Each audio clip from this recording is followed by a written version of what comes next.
살아계신 하나님의 말씀, 요한계시록 3장 7절 이하의 말씀을 토대로 해서 인내의 말씀이라는 제목으로 하나님의 말씀을 선포하겠습니다. 소아시아의 7교회 중에 벌써 이제 6번째 교회인 빌라델비아 교회에 관한 말씀을 함께 나누겠습니다. 빌라델비아 지역은요, 지금까지 다루었던 어떤 도시보다도 규모는 작은 도시입니다. 그래도 규모는 작은데요, 굉장히 알차고 내실 있는 도시라고 할 수 있습니다.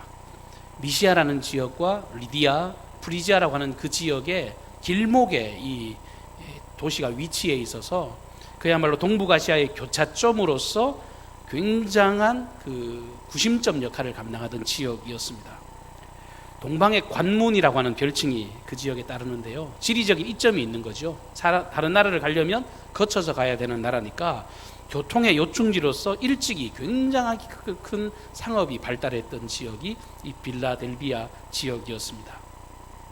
사통팔달의 지역이니까 그 지리적 이점을 토대로 해서 직물 그리고 가죽공예 이런 산업들이 굉장히 발달을 했고, 특별히 도시 북쪽에 이 화산 평야가 굉장히 넓게 분포되어 있었는데 그 지역에 재배되는 포도가 굉장히 유명했다고 합니다. 포도가 유명하니까 뭐 하겠어요? 포도주가 그 고대 근동에서 가장 유명한 지역으로 많은 부를, 이 포도주를 생산해서 누렸던 지역이 이 빌라델비아 지역이었습니다. 포도가 주산지고 포도주가 유명하니까 그 지역에서 신을 섬길 때 어떤 신을 섬기느냐 하면, 여러분들은 좀 익숙하실 거예요. 바카스, 로마의 그 술의 신이잖아요. 디오니소스라고 부르기도 하는데, 이 바카스가 이 지역의 주신이었습니다. 많은 사람들이 그 신을 잘 섬겨서 우리 지역의 포도주가 더 융성해지고 많은 사람들에게 알려져서 우리 지역이 정말 번성해지고 돈 많이 벌자, 이런 마음들이 사람들에게 가득했던 지역이었습니다. 그러니까 당연히 방탕과 향락의 풍조가 이 도시 전체를 지배하고 있었다고 해도 과언이 아닙니다. 디오니소스, 이 바커스뿐만 아니라 이 헬라의 여러 신들이 많잖아요. 그런 신들의 신전이 곳곳에 있었고 이교도들의 행사가 굉장히 많이 일어났던, 그야말로 작은 아테네라고 하는 그런 별명까지도 있었던 지역이 이 빌라델비아 지역이었습니다. 이런 지역에서 여러분 믿음 생활한다는 게 쉽겠습니까? 이런 지역에서 예수 믿고 산다는 것, 바르게 신앙생활한다는 건 극히 쉽지 않은 일일 것입니다. 그런데 이 지역에 있는 교회를 향해서 오늘 주님이 말씀하십니다. 어떤 말씀을 하시는지 오늘 그것을 한번 살펴보기를 바랍니다. 오늘 말씀하시는 주님에 관해서 성경은 이렇게 기록하십니다. 거룩하고 진실하사 다윗의 열쇠를 가지신 이, 곧 열면 닫을 사람이 없고 닫으면 열 사람이 없는 분이다. 이렇게 예수님을 소개하고 계세요. 지금까지 소아시아의 그 6교회들, 다루었던 그 모든 5교회들을 살펴보십시오. 에베소, 서머나, 버가모, 두아디라, 사데, 빌라델비아, 여기 오늘 빌라델비아 오기까지 이 앞에 다루었던 이 모든 교회에 말씀하셨던 주님은 보면 요한계시록 1장 9절에 기록되어 있는 예수님의 모습을 그대로 반영하면서 그 모습을 설명하고 있어요. 많은 물소리 같은 분이 말씀하신다, 빛난 주석 같은 분이 말씀하신다, 이렇게 말씀을 하셨는데, 오늘 빌라델비아 교회는 그 예수님의 형상과 관련된 말씀이 아니라 굉장히 독특한 주님에 대해서 기록을 하고 있어요. 다른 방향으로 예수님을 설명하고 있습니다. 오늘 주님 어떻게 설명이 되고 있습니까? 첫째는 거룩하신 분이라고 성경은 말씀하고 있어요. 오늘 말씀하시는 분은 거룩하신 하나님이다. 거룩이라는 말이 뭡니까? 구별됐다는 뜻입니다. 그냥 휘황찬란한 거 이런 거 생각하면 안 돼요. 거룩은 확실히 구별된 겁니다. 완전히 구별된 존재로서 세상의 어떤 것과도 비교할 수 없고 세상의 어떤 것과도 확연히 구별되는, 그야말로 홀로 하나이신 하나님, 그 영광에 구별된 존재께서 지금 말씀하시는 겁니다. 그리고 그분은 진실하신 분이라고 기록합니다. 진실하신 분, 거짓과 정반대의 개념입니다. 근데 우리가 생각하는 이 진실, 그런 것과는 차원이 달라요. 완전한 진실입니다. 참, 진리, 이렇게 해석을 할 수 있는 진실입니다. 하나님이 진실하신 분이다, 이 말은 나중에요, 하나님께서 공의로운 심판을 행하실 때 굉장히 중요한 근거가 되는 속성입니다. 여러분, 하나님이 진실하지 않으시면 하나님께서 주시겠다 하는 말을 어떻게 믿어요? 하나님께서 심판하시는 걸 어떻게 믿습니까? 세상의 법 앞에서 사람들이 고개를 안 숙이는 이유가 뭐예요? 세상 법은 정말 귀에 걸었다 코에 걸었다 하면 자기 마음대로 하는데, 우리 하나님은 그런 분이 아니라는 겁니다. 오늘 말씀하시는 하나님은 진실하신 분이라고, 그 공의가 완전하신 분이라고 그렇게 성경은 기록하고 있습니다. 또 그분은 다윗의 열쇠를 가지셨다라고 성경은 기록합니다. 이 다윗의 열쇠를 가지신 분이라고 하는 이 표현은 이사야 22장 22절의 말씀을 근거로 한 표현인데, 메시아의 왕권과 견고함, 그 권위를 상징하는 표현이 이 다윗의 열쇠라고 하는 표현입니다. 이 역시도 마찬가지죠. 유일무이한 권세예요. 세상 그 누구도 가질 수 없는 오로지 하나님만 가지신 신적인 권능, 그 권능으로 이 모든 세상을 통치하고 다스리신 분께서 오늘 말씀하고 계십니다. 여러분, 그 말씀이 기대되지 않습니까? 그분이 하시는 말씀이 실수가 있겠습니까? 그분이 하시는 말씀이 오차가 있을 수 있겠어요? 완전하신 권능으로 이 세속화된 도시에 있는 이 빌라델비아 교회를 향하여 주님은 말씀하고 계십니다. 주님이 그 땅을 살아가고 그 시대를 살아가고 있는 사람들을 어떻게 바라보시는지 여러분, 성경을 통해서 함께 묵상해 나가십시다. 오늘도 주님께서는요, 이 빌라델비아 교회를 향해서 말씀하실 때 이렇게 말씀하세요.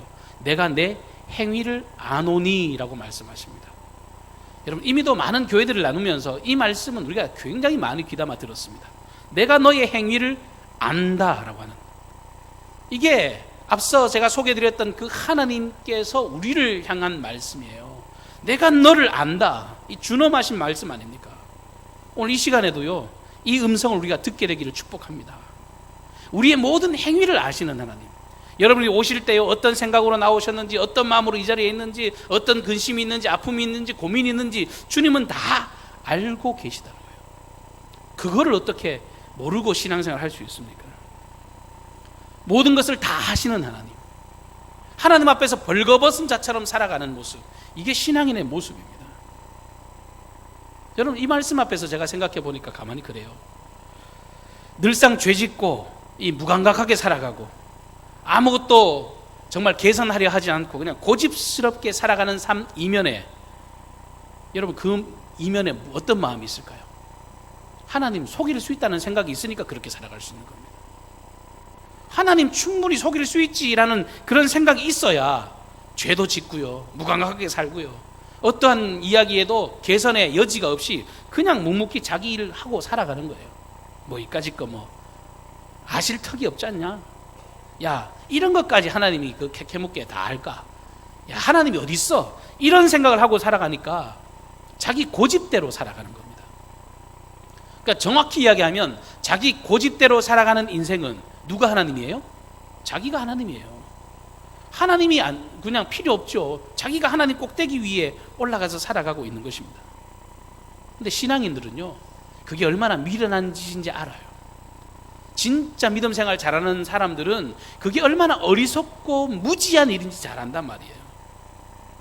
참 신앙의 열매라고 하는 것은 주님께서 나를 잘 아시지, 나를 알고 계시지, 혹은 나를 모르실까? 이것에 의해서 확연한 삶의 결과가 달라진다는 것을 여러분 기억하셔야 됩니다. 여러분, 하나님이 다 아신다는 이 신앙을 여러분 강하게 가지시기를 바라요. 우리의 신앙의 선배들이 가졌던 마음이 이거예요. 다른 거 아닙니다. 하나님이 다 아신다는 거예요. 날마다 전진하는 신앙생활, 날마다 승리하는 신앙생활, 우리 믿음의 선배들이 붙잡았던 그 코람데오, 늘 하나님 앞에 서 있는 거예요. 하나님 앞에. 내가 열심히 살아가지만 아니에요. 시퍼렇게 눈 뜨고 나를 쳐다보시는 그 하나님 앞에서 살아간다는 그 마음으로 우리 신앙의 선배들이 살아갔다는 겁니다. 언제나 하나님 앞에 서서 살아가는 사람, 하나님께서 아신다라고 하는 그 신앙이 기반이 될 때 내 삶이 그야말로 풍성한 삶의 열매를 나타낼 수 있지, 내 것 추구하고 내 어리석은 방향을 쫓아가다가는 정말 틀림없이 멸망을 자초하는 인생이 될 수밖에 없습니다. 주님 앞에 설 때 부끄러움이 없이 살아야지. 오늘을 바르게 살고, 내게 주신 이 하루를 정말 충성스럽게 살고, 내게 정말 어떤 위기와 어려움이 다가올지라도 우리가 앞서 찬송했던 것처럼 그 두려움이 변하여 찬송이 되게 만드시는 그 하나님 바라보니까 어떤 위기와 어려움 앞에서 타협하지 않는 신앙의 걸음을 걸어갈 수가 있는 것입니다. 오늘 빌라델비아 교회가 이런 신앙으로 살았던 교회입니다. 내가 너를 안다라고 말씀하실 때 빌라델비아 교회는요, 하나님께 칭찬을 굉장히 많이 받습니다. 주님이 아시는 바 된 빌라델비아 교회의 모습은 너무너무 신실하고 아름다운 모습이고, 역으로 이야기하면 이 성도들은 처음부터 하나님이 나를 보시지라는 믿음으로 걸어갔던 성도들이었다는 것을 오늘 성경을 통해서 우리를 만나볼 수가 있습니다. 오늘 주님은 빌라델비아 교회들에게 이렇게 칭찬하십니다. 내가 적은 능력을 가지고도 내 말을 지키며 내 이름을 배반치 아니하였도다. 그들이 받은 칭찬이에요. 네가 적은 능력을 가졌자. 그런데 너 그 능력 가지고 내 마음을 잘 지켰지. 내 이름 배반하지 않았지.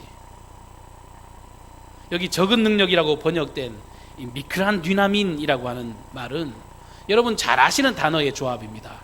듀나민이라고 하는 건 다이너마이트예요. 다이너마이트. 엄청 폭발하는 능력, 큰 폭발이 일어나는 다이너마이트 같은 능력이 이들에게 있었는데, 그 능력이 어떤 능력이에요? 미크란이라고 되어 있는데, 여러분 작은 것을 표현하는 여러분 표현 뭐예요? 마이크로. 마이크로. 아주 작은 것. 이 마이크로라는 표현을 우리가 잘 알고 있잖아요. 근데 이들이 가졌던 능력이라는 게 큰 능력, 강한 능력, 그야말로 다이너마이트처럼 폭발하는 그런 능력이 아니라 조그마한 능력이에요. 마이크로예요. 그런 능력을 가졌대요. 다시 말해서 이것을 다시 해석을 하면 자신의 가진 능력이 거의 없었다라고 번역하는 게 더 맞는 거예요. 적은 능력을 가지고도 이게 아니라 너희들은 아무 능력도 없어. 이게 더 바른 표현이라고요. 능력이란 건 쥐꼬리만큼밖에 없어요. 능력이 없는 교회였습니다. 이 능력이 없다는 말을 다양하게 해석해 볼 수 있지 않겠습니까? 성도 수가 뭐 다른 교회에 비해서 작았다든지, 경제적인 능력이 너무너무 약해서 그야말로 성도들이 정말 너무 힘겹게 가난하게 그렇게 신앙생활을 했다든지, 아니면 신분적으로 뭐 사회적인 영향력을 미치지 못하는 사회 최하층민으로 구성이 되어서 그야말로 억압을 당하는, 별다른 영향력을 주지 못하는 그런 사람들로 구성되었든지, 하여튼 이 세 개 중에 한 가지는 분명히 포함됐을 겁니다. 어떤 이유인지 모르겠지만 그들 모두는 매우 연약하고 부족하고 나약한 존재들이었습니다. 그런데 그들이 능력이 발견되지 않고 적은 능력을 가졌지만, 세상적으로 봤을 때는 능력은 없을지 몰라도 신앙생활에 대해서는, 주님을 믿는 믿음에 대해서는 100점 만점에 몇 점요? 100점이에요. 100점 만점에 100점짜리라고 주님은 그들을 칭찬하고 계십니다. 믿음만큼은 정말 세상의 그 어떤 교회들과도 비교할 수 없는 강하고 확실한 믿음을 가진 교회, 모진 시련과 환난을 거뜬하게 이기고 정말 당당하게 믿음 생활 잘 감당한 교회가 이 빌라델비아 교회였습니다. 그러니까 신앙의 수준이라고 하는 게요, 이 빌라델비아 교회의 모습을 보면 확연히 드러나요. 어떤 신앙의 수준을 자꾸 외적인 능력에 의해서 가늠하는 세상이 됐습니다. 우리가 지금 뭐 소아시아 이런 교회를 쭉 다루면서 무슨 외형이 크고 건물이 위대하고 뭐 온갖 시설이 잘 돼 있고 시스템 잘 돼 있고 부교육자들 많고 성도들 엄청나게 많고, 여러분 그게 신앙의 수준을 결정하는 게 절대로 아닙니다. 신앙의 수준은 자기 능력과 상관이 없어요. 오직 하나님을 전적으로 신뢰하느냐, 하나님을 온전히 믿음으로 바라보느냐, 어떤 어려움이 다가와도 나는 꼿꼿하게 그 신앙을 지켜내느냐, 주님은 그런 삶을 기대하고 그런 사람 칭찬하시는 겁니다. 오늘 이들도요, 교회 안팎에 여러 가지 공격이 있었습니다. 칭찬받았던 서머나 교회처럼 여기도 사단의 회, 자칭 유대인이라고 자칭하지만 실상은 거짓으로 사람들을 넘어뜨리고 미혹하는 그런 세력으로부터 엄청나게 큰 박해를 이들이 당했습니다. 아니, 세상적으로 봤을 때도 보잘것없이 나약해 죽겠는데 거기다가 있는 것까지 다 빼앗아가는 심정으로요, 박해까지 당하고 어려움을 당했습니다. 그런데 주님은 그들이 이겨낸 그 신앙의 모습을 보고 그들을 칭찬하시면서 오히려 그 악한 세력이 너희들의 발 앞에 앞으로 절하게 될 거라고. 내가 너를 사랑하는 줄을 그들이 오히려 알게 될 거라고. 누구를 높이시겠대요? 내가 너희를 높이지, 너희를 박해하는 그 세력을 내가 꺾어뜨리겠다고, 너희들 앞에 무릎 꿇게 만들겠다고 주님은 그들에게 기운을 불어넣어 주세요. 마치 엘리야 시대에 내가 이스라엘 가운데서 7,000명을 남기리니 바알에게 무릎 꿇지 아니하고 다 바알에게 입맞추지 아니한 자니라. 정말 그 당시에요, 엘리야 시대에 다 바알 섬기고 정말 마음을 빼앗기고 세속화되고 하나님 필요 없다라고 다 넘어갔는데, 마지막까지 무릎 꿇지 않은, 마지막까지 신앙을 타협하지 않은 그 남은 7,000명에 관한 이야기를 주시는데, 이들이 그 남은 자와 같은 신앙의 절개를 지켰던 겁니다. 끝까지 믿음 생활 잘 감당하는 신앙, 강한 권능에 사로잡혀서 환경을 넉넉히 뛰어넘는 신앙을 그들이 소유했습니다. 요즘은 머릿속에 자꾸 지나가는 단어가 있어요. 믿음과 상식, 믿음과 상식. 이게 요즘에 저한테 자꾸 부딪히는 말이에요. 여러분, 저는 담임 목사라서 얼마나 갈등이 많은지 아십니까? 시에서 일주일에 2번씩 전화 받습니다. 마음 같아서는 정말 당장 우리 교회도 진짜 예배당 오지 마십시오. 저도 방송 설교하면 누구보다 잘할 자신 있습니다. 저도 설비를 제 방에 잘 갖춰놨기 때문에 방송 설교하면서 잘 이렇게 할 수 있어요. 근데 확진자가 없고 우리 지역이 이렇게 청정지역이라고 하고 있고, 근데 이 시대 가운데서 어떻게 할까? 어떻게 하면 좋을까? 주변에서 교회들 안에서도 강경 내에도 제가 탓하겠다는 게 아닙니다. 강경 내에서도 지금 방송 설교하는 교회들이 많이 생겼습니다. 가까운 교회들도, 우리가 알만한 교회들도 지금 예배 드리지 않는 교회들이 많습니다. 근데 신앙의 양심 같은 게 있잖아요. 속에서 자꾸 찌르는 게 있단 말이에요. 저도 지혜롭게 대응하고 싶은 마음이 있습니다. 얼마든지 지금 지혜롭게 하고 있고, 할 수 있는 한 최선을 다해서 방역도 하고 지침도 설명하고 편찮으신 분들 쉬시라고 하고 그렇게 하고 있어요. 근데 주님은 우리에게 끊임없이 이 신앙의 삶에 선택을 요구하시잖아요. 이 환경을 뛰어넘는 신앙을 가져라. 그 속에서 살아계신 하나님을 똑똑히 바라보는 믿음을 가져라. 너희들이 가진 능력을 탓하지 말고 전능자의 손길, 권능의 팔, 그 능력을 의지하면서 정말 의연하게 믿음의 걸음을 걸어다오. 주님은 그것을 기대하고, 오히려 자기를 박해하는 그 세력들이 너희의 무릎 앞에 꿇게 하겠다. 너희들의 발 앞에 무릎 꿇게 하겠다. 여러분, 빌라델비아 교인들이 가졌던 신앙이, 그들이 가졌던 이 믿음의 성공이 그저 얻어진 것이라고 생각하시면 안 됩니다. 오늘 주님은요, 그들을 칭찬하시면서 그들이 어떻게 이 신앙을 가졌는지를 엿보게 하는 말씀을 주십니다. 무슨 말씀이냐 하면, 내가 나의 인내의 말씀을 지켰다. 얘들아, 너희들이 적은 능력을 가지고도 놀라운 능력을 했는데 너희들 안에 나의 인내의 말씀을 지키는 모습이 있었구나. 이렇게 칭찬하셨단 말이에요. 나의 인내의 말씀, 그러니까 예수님의 인내의 말씀이에요. 예수님이 행하신 인내의 말씀. 이게 구체적으로 무슨 내용이겠어요? 예수님께서 하셨던 인내, 예수님께서 하셨던 인내의 말씀, 그게 뭐냐? 십자가잖아요. 예수님이 지키셨다는 그 인내는요, 십자가의 사랑입니다. 십자가 고난입니다. 멸시와 천대와 배반과 조롱과 억울함과 온갖 진짜 수모를 다 겪은 길이 십자가의 길이셨어요.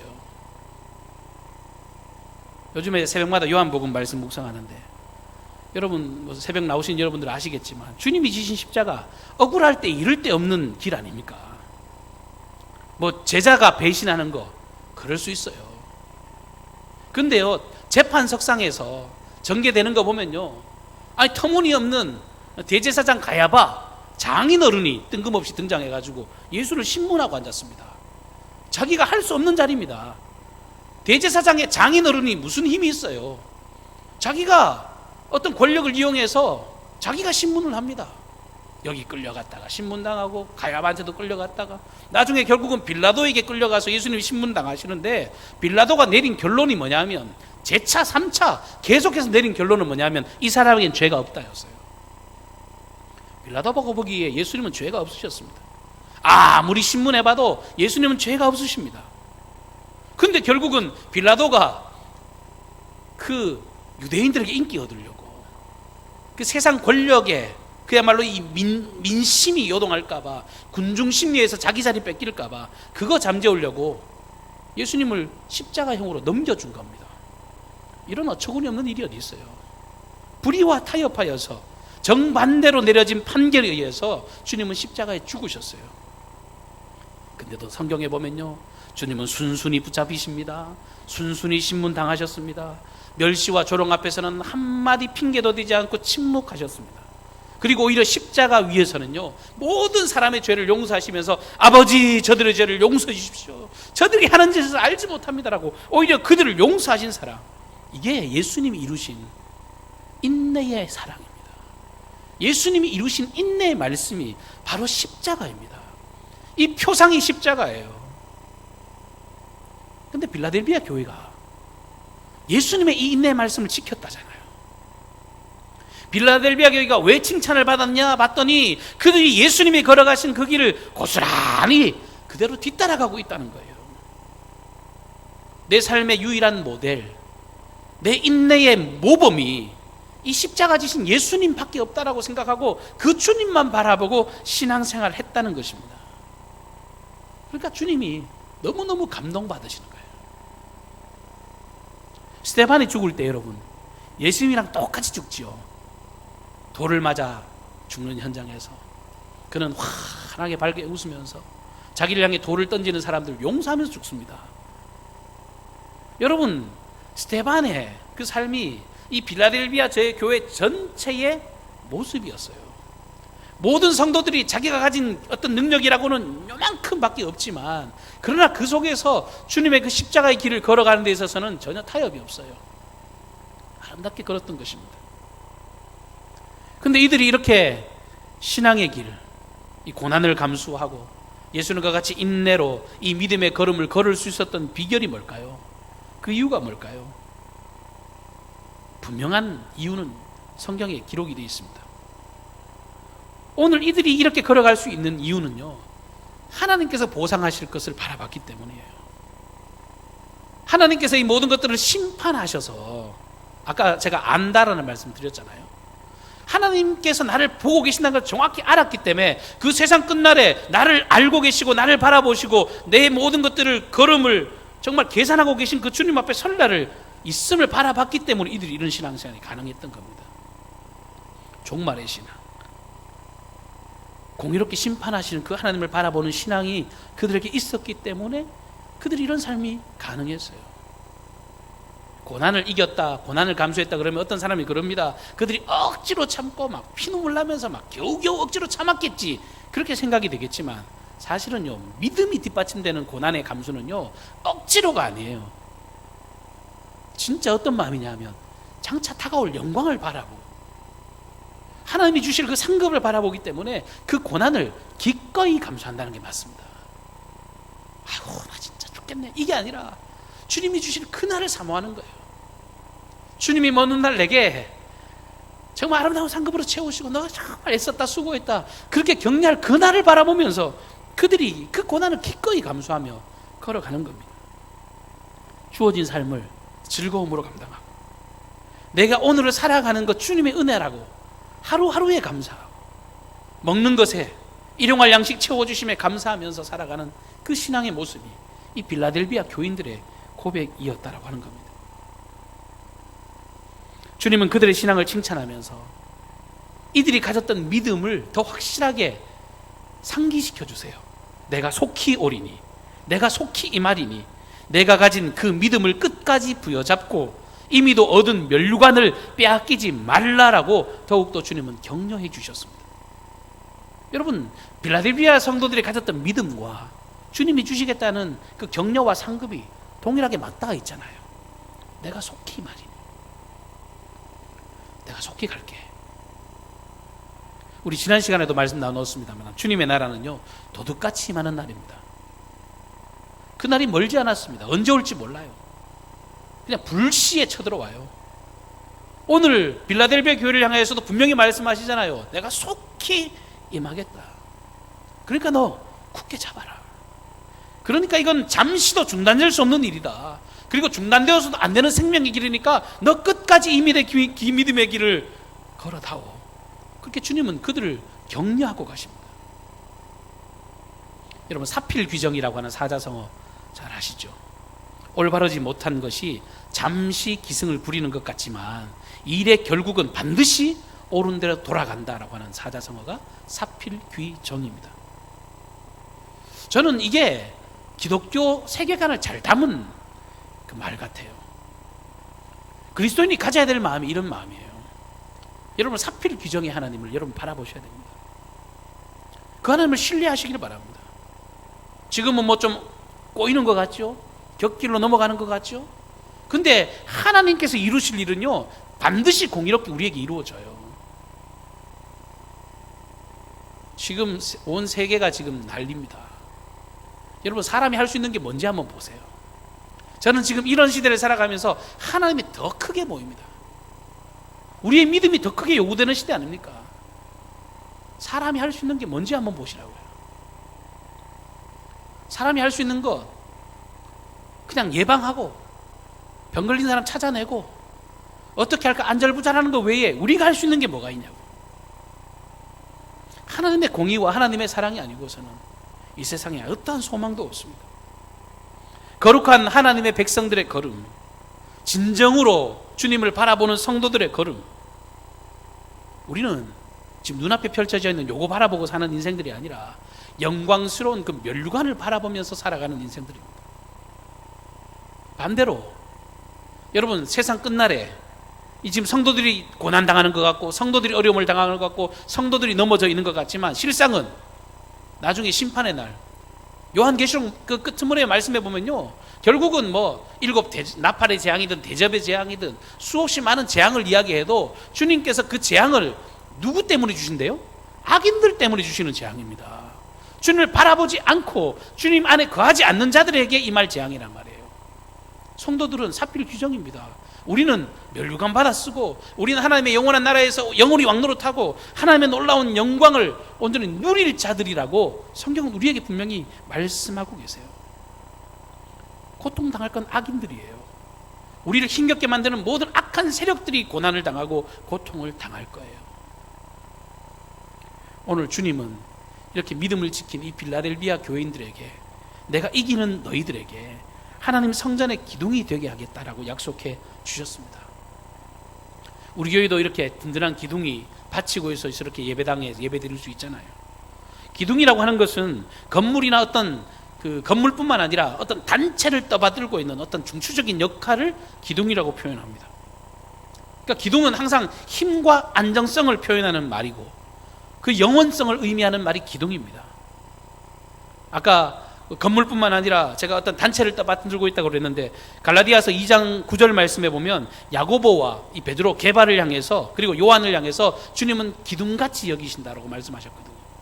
근데 하나님께서 이 빌라델비아 성도들을 향해서 너희들이 지금 미천한 능력을 가졌고 보잘것없지만 하나님께서 거하시는 이 거룩한 하나님의 성전에 기둥이 되게 하겠다고 약속을 해주시는 겁니다. 여러분 어깨를 쫙 펴야 될 이유가 여기 있습니다. 우리가 당당하게 신앙생활을 해야 될 이유가 여기 있어요.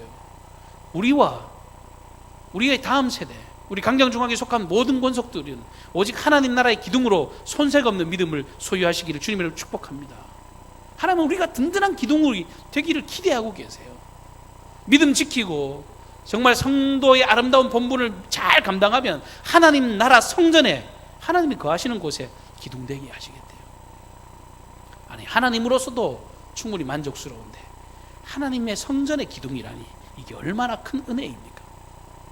이것을 바라보니까 디모데후서 4장 7절 이하에 사도 바울은 이렇게 고백합니다. 이 동일한 약속에 근거한 신앙의 고백 아닙니까? 나는 선한 싸움을 싸우고 나의 달려갈 길을 마치고 믿음을 지켰으니 이제 후로는 나를 위하여 의의 면류관이 예비되었으므로 곧 의로우신 재판장이 그날에 내게 주실 것이며 내게만 아니라 주의 나타나심을 사모하는 모든 자에게도니라. 여러분, 사도 바울뿐만 아니라 모든 믿음의 성도들은 오로지 이거 한 가지 바라보고 살아요. 더 좋은 것을 가졌는데 세상의 것이 시시한 겁니다. 진짜를 가졌는데 그 가짜를 보면서 흔들림이 없는 겁니다. 그리고 내가 너희들이 성전 기둥되게 하겠다 말씀하시고, 끝으로 주님은 이 신실한 약속을 부여잡고 이기는 성도들에게 영광스러운 이름도 주시겠다라고 약속을 해 주셨습니다. 모든 이기는 자들에게 영광스러운 이름을 주시는데 그 이름이 세 가지로 나타나고 있습니다. 첫 번째는 하나님의 이름을 주시겠대요. 그들에게 하나님의 이름을 주신답니다. 우리에게 하나님의 이름을 붙여주신 건 다름이 아니라 넌 내 거라는 거예요. 어떤 물건에 자기 이름 쓰는 게 뭐예요? 내 거잖아요. 예? 학교에서 뭔가 학용품을 사가지고 자기 이름 쓰는 건요, 남의 거에다 자기 이름 쓰면 큰일 납니다. 자기 이름 쓴 거는요, 자기 거예요. 그런데 하나님께서요, 하나님의 이름을 이 모든 성도들에게 주시겠다고. 여러분들 집에 가셔서 이렇게 한번 열어보세요. 하나님 이렇게 쓰여지실지 몰라요. 하나님이 여러분을 콕 찍어서 넌 내 거다, 너는 내 소유다, 내가 너를 너무너무 사랑해서 내 손바닥에 새겨 놓았다라고 주님은 약속해 주신 겁니다. 하나님의 인을 딱 쳐가지고 보호하시겠다.